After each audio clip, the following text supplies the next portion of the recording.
Au nom du Père et du Fils et du Saint-Esprit, ainsi soit-il.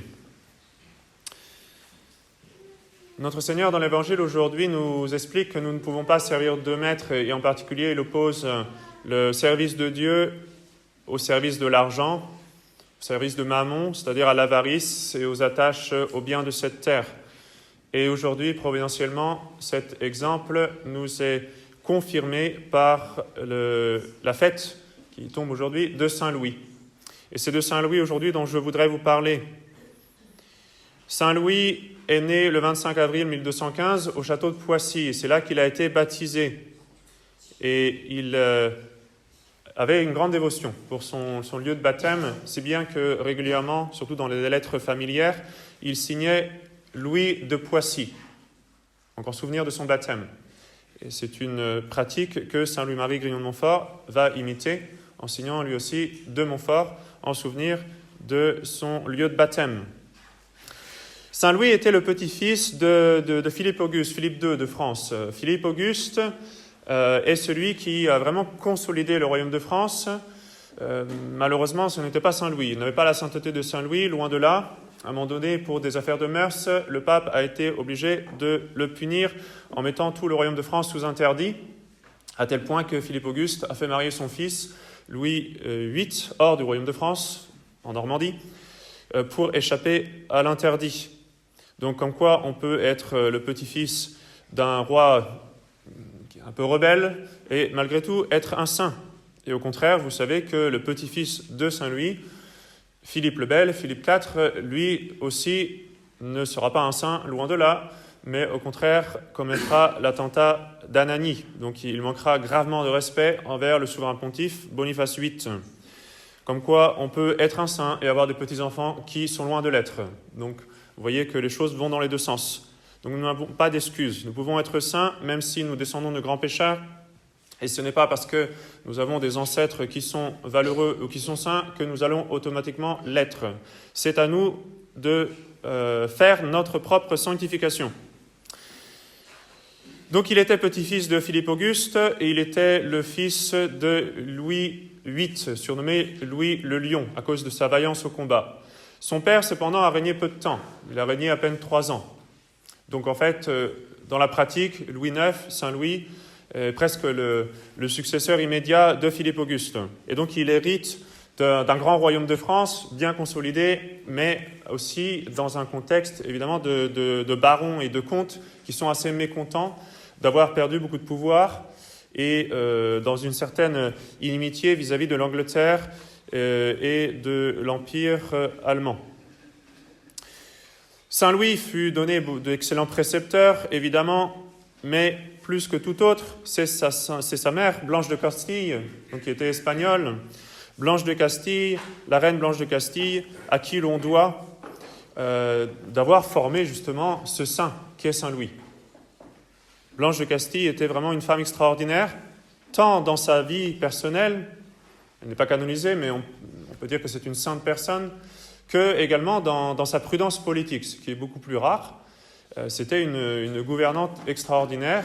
Elle a été la régente pendant la minorité de Saint-Louis. Elle a également gouverné le royaume de France quand Saint-Louis est parti en croisade, avec une prudence vraiment admirable. Et c'est Blanche de Castille qui répétait très souvent à Saint-Louis ce mot que vous connaissez sans doute, mais qui a profondément marqué Saint-Louis, et il va le répéter toute sa vie, il va se le répéter à lui-même et le répéter aux autres.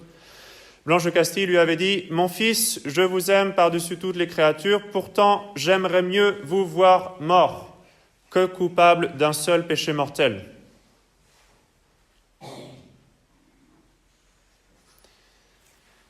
Comme je l'ai dit, son père, Louis VIII, est mort assez tôt, malgré le succès de ces 3 années de règne, pendant lesquelles il a repoussé le roi anglais et aussi il a mené une croisade contre les Albigeois. C'est d'ailleurs au retour de cette croisade qu'il est décédé.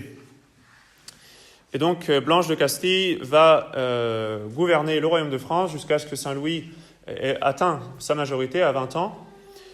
Mais entre-temps, elle a pris soin de faire en sorte qu'il soit couronné le plus rapidement possible, justement pour étouffer toute tentative de rébellion ou de contestation. Donc le jeune Saint Louis est couronné roi de France à l'âge de 12 ans. Jeune roi, il s'était déjà attiré l'admiration de tout son peuple à cause de son intrépidité, de sa valeur, de son courage et en même temps de sa bonté, de sa charité et de sa clémence. Il était extrêmement juste. Il avait un grand amour de la justice qu'il va garder toute sa vie. Il était également extrêmement pieux. Il consacrait chaque jour plusieurs heures aux exercices de piété. D'où cette parole très connue également de Saint Louis. Quand on lui fit le reproche de passer trop de temps à prier, Saint Louis répondit « Les hommes sont étranges. On me fait un crime de mon assiduité à la prière. On ne dirait mot si j'employais les heures que j'y consacre à jouer aux jeux de hasard, à courir les bêtes fauves, à chasser aux oiseaux. » Donc, les grands chevaliers du royaume n'avaient aucun problème quand le roi allait faire la chasse à courre ou perdait du temps en frivolité, mais ils faisaient semblant de se scandaliser de voir Saint Louis passer plusieurs heures par jour à prier. Saint Louis, évidemment, avait compris ce qui était important.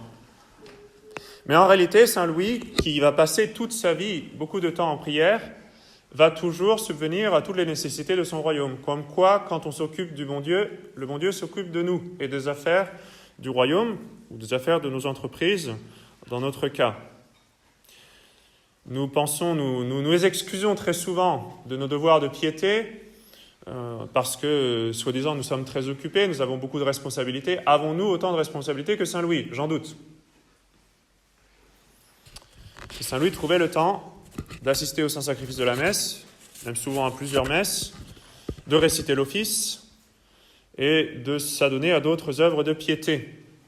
Il était extrêmement dévoué envers les pauvres en particulier. Il avait une grande dévotion pour la pauvreté et les pauvres. Il admirait beaucoup Saint François d'Assise. C'était son saint préféré, après la Sainte Vierge, bien entendu.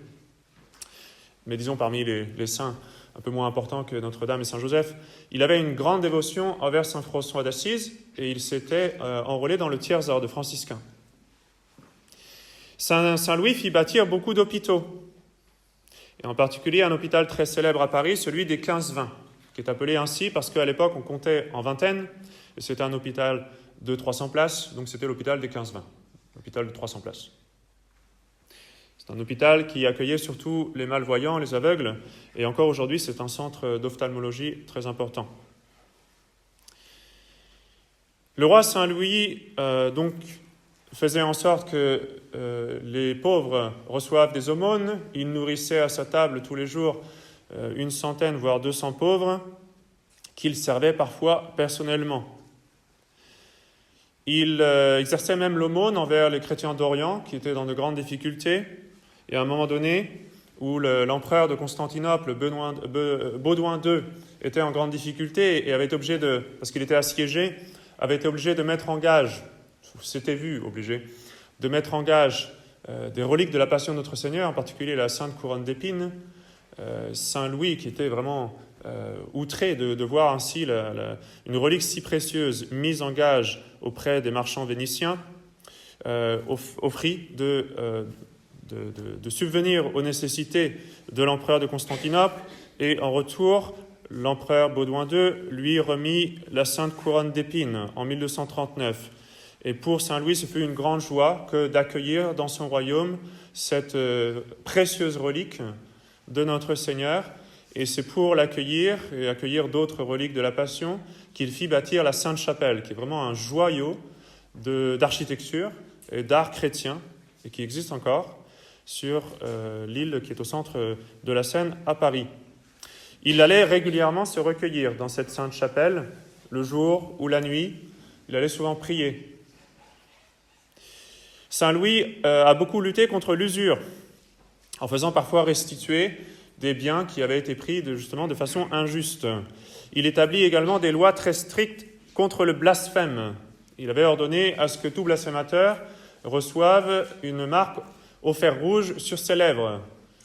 Et quand une personne notable de Paris fit un blasphème abominable, le roi Saint Louis lui fit recevoir cette punition, ce qui fit un peu de remous, un peu de scandale dans la haute société parisienne. On était un peu choqués de voir Saint Louis s'en prendre ainsi à une personne si importante, Mais Saint Louis n'en tenait aucun compte. Il voulait faire éradiquer le blasphème de son royaume et il pensait que ça ferait justement un très bon exemple, ce qui effectivement fut le cas. Malgré toute cette sainteté et cette piété, il ne faut pas croire que Saint Louis n'en était pas autant guerrier et courageux. Dès sa jeune enfance, ou plutôt sa jeune adolescence, il se retrouva en butte justement à ces barons rebelles ou des comtes parfois importants, et il faut le dire, Pierre Ier de Bretagne en particulier, Pierre de Dreux, qui avait reçu de fait le commandement du duché de Bretagne à la mort de la duchesse Alix. Lui, il n'était pas breton, mais il s'était marié avec la duchesse Alix. Pierre de Dreux, qui est aussi appelé Pierre Mauclerc, qui d'ailleurs était peut-être le pire duc que l'on ait jamais eu en Bretagne. Pierre de Dreux était loin d'être Saint-Louis. Il a persécuté le clergé, vraiment en Bretagne, au point où l'évêque de Nantes en est mort de chagrin. L'évêque de Saint-Brieuc, qui était un saint, Saint Guillaume Pinchon, a été obligé de fuir en exil pendant plusieurs années à Poitiers. Mais Pierre de Dreux va donc s'opposer à Saint-Louis et faire venir en Bretagne le roi d'Angleterre pour essayer de déstabiliser le royaume de France. Mais Saint-Louis va vaincre tous ses ennemis, et en particulier Pierre de Dreux, qui va finalement devoir demander pardon et faire hommage au roi Saint-Louis. Pierre de Dreux va finalement perdre le duché et laisser sa place à son fils Jean Ier, qui se montra beaucoup plus digne de cet honneur. Et Pierre de Dreux va suivre Saint-Louis en croisade et va mourir en voyage pour la première croisade. Donc, en principe, il a eu une bonne mort. En tous les cas, pour revenir à Saint-Louis, Saint-Louis a été atteint en 1244 d'une maladie très grave, au point où on craignit vraiment qu'il en mourût. À un moment donné, même son corps semblait tout inanimé, et sa mère, Blanche de Castille, va faire apporter des reliques de la Passion pour invoquer un miracle de la Providence, afin qu'il puisse être restitué à la santé. Ce qui va se passer effectivement. Mais dès que Saint Louis reprit ses sens, il fit amener tout de suite l'évêque de Paris pour lui permettre de faire le vœu d'aller en Terre Sainte, défendre les catholiques en Terre Sainte. Ce qu'on a essayé de lui faire renoncer, mais Saint Louis était inflexible. Et donc, à ce moment-là, il promit de se rendre en Terre Sainte. Et donc, il prit l'habit du pèlerin. Et puis, petit à petit, il organisa toute une croisade. Il laissa la régence à sa mère, la Reine Blanche. Il se rendit à Saint-Denis, accompagné de son épouse, de ses frères et de tous les grands seigneurs du royaume, pour partir en croisade. Et la flotte chrétienne, après une navigation assez heureuse, arriva devant Damiette. Et le rivage était défendu par une grande armée de Sarrasins. Et comme la mer n'était pas profonde, on ne pouvait pas vraiment avancer. Les bateaux des Sarrasins étaient faits pour rester justement en eau peu profonde, tandis que les bateaux de Saint-Louis n'étaient pas vraiment faits pour ce genre de situation. Alors Saint-Louis, pour montrer l'exemple, s'est jeté à l'eau. Il avait l'eau jusqu'aux épaules. Il a montré l'exemple, s'est jeté à l'eau et a commencé à mener l'attaque contre les Sarrasins au cri de « Montjoie Saint-Denis ». Et à ce moment-là, tous les Francs ont suivi Saint-Louis et ont fini par remporter une très grande victoire contre les Sarrasins. Et puis le lendemain, ils ont pris la ville de Damiette, puisque les Sarrasins avaient fui cette ville en craignant les croisés. Malheureusement, cette croisade ne va pas très bien se terminer, en partie à cause de la témérité de son frère, le comte d'Artois, qui va être trop provocateur, qui va aller trop loin, qui va s'étendre trop loin, pour finir par être pris et mis à mort. Et aussi en raison de nombreuses maladies et des épidémies qui se répandaient parmi les croisés. Je n'ai pas le temps de rentrer trop dans les détails dans un simple sermon, mais je vous encourage à lire une vie de Saint Louis beaucoup plus complète, qui va vous donner beaucoup plus de détails qui sont très intéressants. Et donc, à ce moment-là, épuisé, le roi Saint-Louis échappa de peu à la mort. Mais il était hors de question pour lui de se rendre, parce que maintenant ils étaient en difficulté. il voulut combattre et continuer de combattre jusqu'au moment où vraiment il n'y avait plus le choix. Et alors, pour épargner la vie de ses sujets, Saint Louis préféra déposer les armes et accepta son sort de prisonnier. Et c'est dans cette circonstance que la reine Marguerite de Provence eut leur troisième fils, qui s'appelait Jean, mais qui du coup reçut le nom de Tristan, le surnom de Tristan, à cause de cette triste circonstance. Saint Louis, prisonnier, montra un exemple de force, de courage et de bravoure qui émerveillait les Sarrasins. À un moment donné, le sultan va en fait se faire assassiner parce qu'il était peu aimé, et les grands émirs des Sarrasins vont même hésiter, vont même proposer à Saint Louis de devenir leur sultan, tant ils étaient émerveillés de sa bravoure. Ce qui fit obstacle à cela, évidemment, c'était qu'ils avaient compris que Saint Louis n'accepterait jamais d'apostasie à la foi catholique. Et donc, il était hors de question de le rendre sultan. Mais on obtint un accord de paix en échange d'une grande rançon et de la reddition de la ville de Damiette. Donc Saint Louis va finir par être délivré avec beaucoup des croisés, même si malheureusement les Sarrasins ne vont pas respecter tous les termes de ce traité, loin s'en faut. Ils vont massacrer beaucoup de malades et de prisonniers. Je suis obligé là aussi de résumer un petit peu. Le roi Saint-Louis va apprendre la mort de sa mère, Blanche de Castille, qui était la régente, qui s'occupait du royaume de France. Et donc à ce moment-là, il décide de rentrer en France pour subvenir aux besoins du royaume. Et donc il rentre en France, il s'occupe de son royaume avec exactitude, avec justice. Il n'hésitait pas à rendre la justice lui-même. Il allait fameusement se mettre assis sous un chêne et accueillir les procès, les différentes contestations qui lui étaient présentées pour rendre lui-même la justice. Pendant ce temps, il continuait de réciter tous les jours l'office, le bréviaire, et de repousser les attentats de rébellion des différents barons et seigneurs importants du royaume qui, de temps en temps, lui donnaient du fil à retordre. Il avait l'habitude, tous les samedis, de laver les pieds à un grand nombre de pauvres. Il avait une prédilection particulière pour les aveugles. Il donnait à sa cour tout entière un grand exemple d'humilité en cela. Un jour, il dit à un de ses sénéchaux, « Lavez-vous les pieds aux pauvres le grand jeudi », c'est-à-dire le jeudi saint. « Pour Dieu, non », répondit Joinville avec franchise, « Jamais je ne laverai les pieds de ces vilains. » Vraiment, reprit Saint-Louis, ce n'est pas bien dit, car vous ne devez pas avoir en dédain ce que Dieu a fait pour notre enseignement. Je vous prie, pour l'amour de Dieu et de moi, de vous accoutumer à les laver. Et pourtant, Joinville manifesta lui-même aussi une grande piété, un grand honneur, mais il reçut beaucoup de leçons de la part de Saint-Louis. Saint-Louis continua de gouverner son royaume avec prudence, avec justice, faisant observer partout la loi de Dieu, continuant de lutter contre l'usure et les blasphèmes en particulier, et les mauvaises mœurs. Et puis, il est résolu de repartir en croisade. Et c'est au cours du voyage vers Tunis, parce qu'il avait espoir de convertir le roi de Tunis, mais en fait, il était mal disposé, il avait fait semblant de faire croire à Saint-Louis qu'il voulait se convertir. C'est donc en arrivant près de Tunis que Saint-Louis va mourir.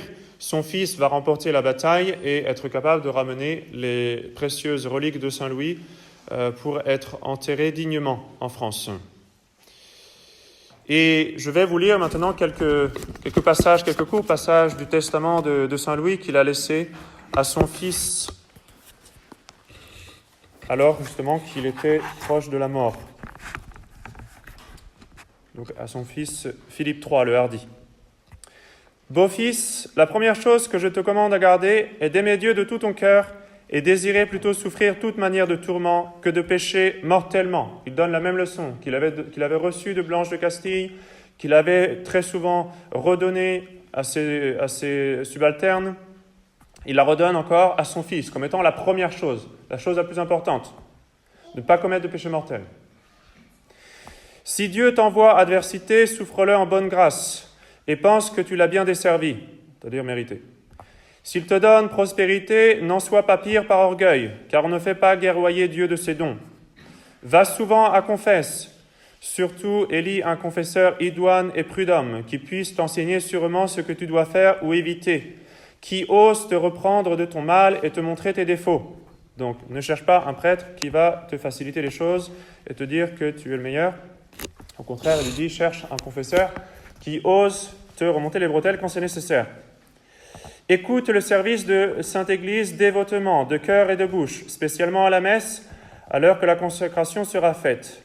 Aie le cœur doux et piteux aux pauvres, et les aide selon ce que tu pourras. Maintiens les bonnes coutumes de ton royaume, et corrige les mauvaises. Ne charge pas ton peuple d'impôts. Garde que tu aies en ta compagnie prud'hommes et loyaux, qui ne soient pas pleins de convoitises, soit religieux, soit séculiers, et souvent parles à eux, et fuis la compagnie des mauvais.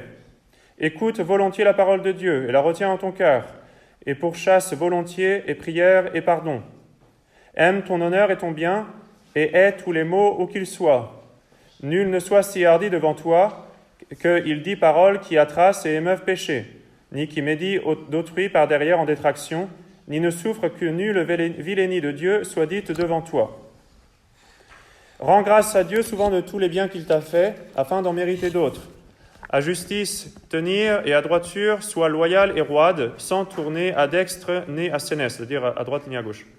Mais aide au droit et soutiens la querelle du pauvre, jusqu'à ce que la vérité soit éclaircie.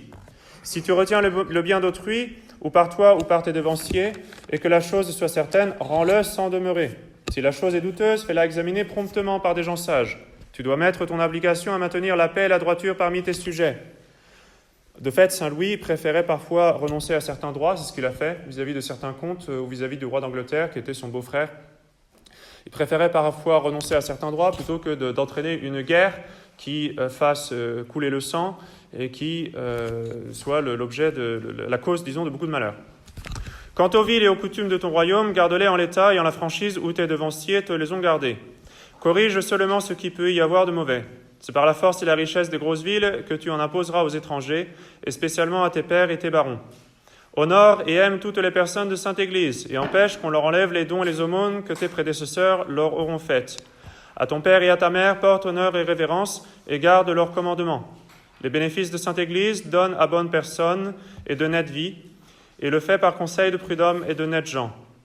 Aie soin d'avoir de bons prévôts et de bons baillis, et informe-toi souvent de leur conduite et de celle de tes autres officiers, afin de savoir s'il y a en eux aucun vice de trop grande convoitise ou de fausseté ou de tricherie, etc., etc., etc. Saint Louis lui donne tout un programme de sainteté personnelle et de sainteté pour le royaume. Alors, pour conclure sur cette vie de Saint Louis, eh bien, la première chose, c'est que Saint Louis nous donne un exemple extraordinaire de valeur, de courage, de vraie chevalerie. Et j'encourage en particulier les jeunes garçons et les jeunes hommes à se nourrir de ces exemples, plutôt que de vous abreuver d'histoires fantaisistes de super-héros qui n'ont jamais existé et qui nous propagent une culture qui n'a rien à voir avec la culture chrétienne.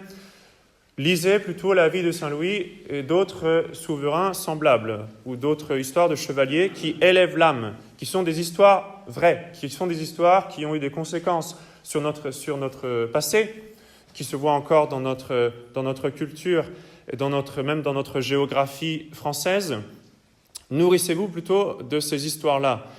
Saint Louis nous donne un exemple particulier d'humilité, de l'amour de la pauvreté, l'amour de l'aumône, l'amour du service des pauvres. Il nous donne un exemple aussi de chasteté. Saint Louis portait un anneau, il était marié à Marguerite de Provence, sur lequel il avait fait graver Dieu, France, Marguerite, pour montrer que d'abord, il devait amour à Dieu, il devait fidélité à son royaume et qu'il gardait fidélité parfaite à son épouse, Marguerite de Provence. Saint Louis nous donne un exemple vraiment parfait de l'âge d'or du christianisme. C'est un roi. Il a à sa disposition toutes les richesses de son royaume et il utilise tout pour la gloire de Dieu. Donc, il nous donne un exemple pour que chacun d'entre nous, à notre niveau, nous, non seulement dans notre vie personnelle, mais également dans nos responsabilités, nous tournions tout pour la gloire de Dieu et nous fassions respecter la loi de Dieu. Vous voyez que Saint Louis n'avait pas peur de faire des vagues, de déplaire quand il s'agissait de blasphème, par exemple.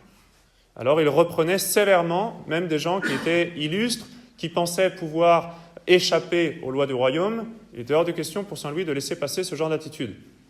C'est un exemple de gouvernement. Donc prions tous Saint Louis aujourd'hui pour avoir un roi chrétien, si Dieu veut, pour notre France et pour nous-mêmes, pour tirer de son exemple un encouragement à la pratique du courage, de la vertu, de la vaillance chrétienne.